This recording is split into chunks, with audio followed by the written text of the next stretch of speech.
Okay, so typically I don't like to actually participate in theological debate these days because I think that while people would like to believe that their beliefs are intellectual, actually they usually have very strong emotional predispositions, and I think arguing typically doesn't address those emotional concerns and needs.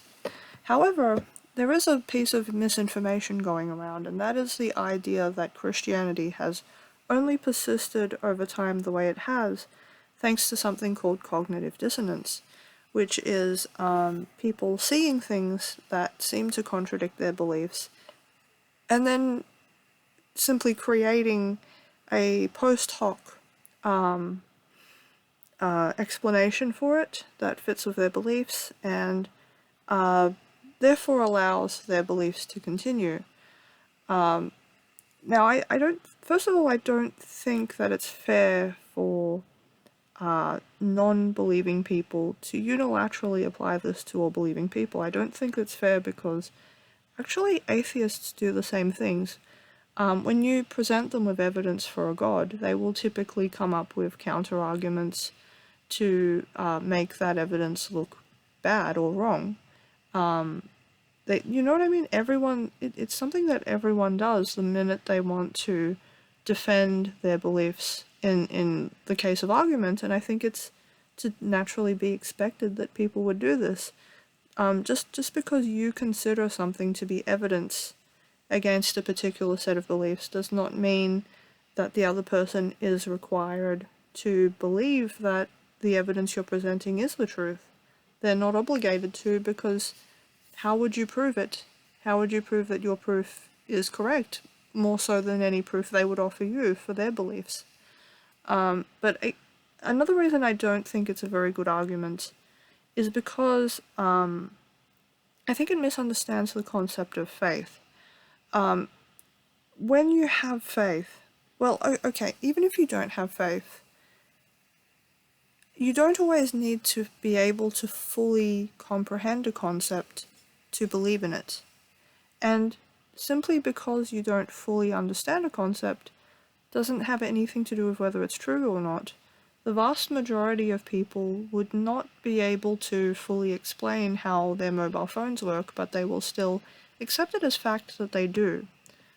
Similarly, because my faith isn't just a set of beliefs in my mind, but something that I live day to day, it would be, I think, remiss for me to simply dismiss it all as an intellectual experience rather than a lived experience, rather than a felt experience, because it is all of those things, not just one or the other.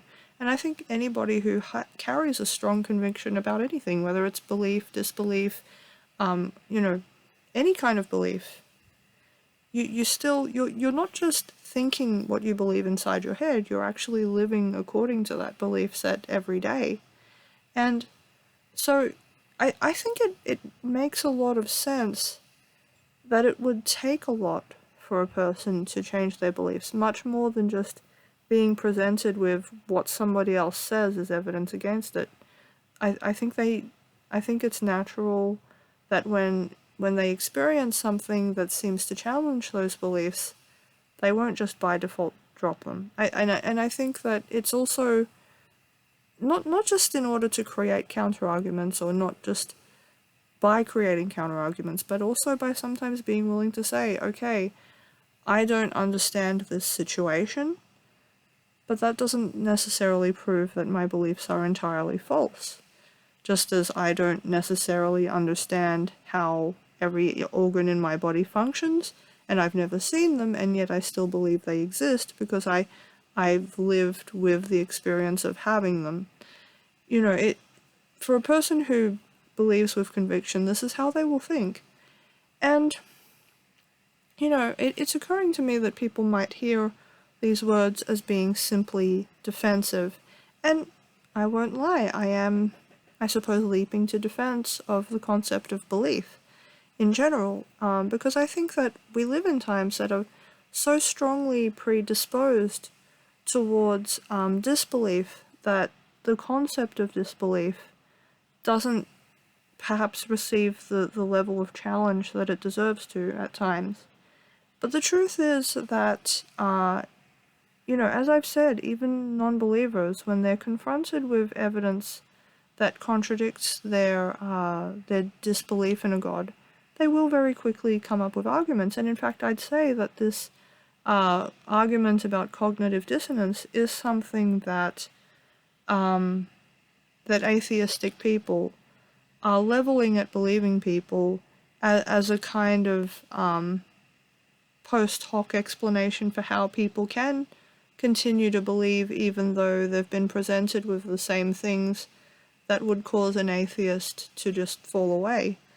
And the difference is, I find not what you are presented with.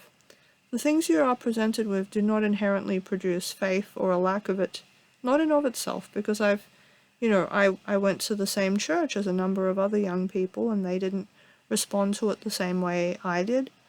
I've met other people who were raised by Christian parents and not all of them went on to be Christians. And I've met people who were raised by atheists and didn't go on to be atheists. Having a common life experience does not necessarily produce the same results in different people, and it is because different people will simply think differently. And for that reason, I don't believe cognitive dissonance is a sufficient argument for dismissing belief unilaterally. I think that it's an excessive generalization that excuses the skeptic from having to further examine the claims any more than they personally feel comfortable doing. And by saying this, I don't mean to say that all beliefs are necessarily true or necessarily true as they've been presented.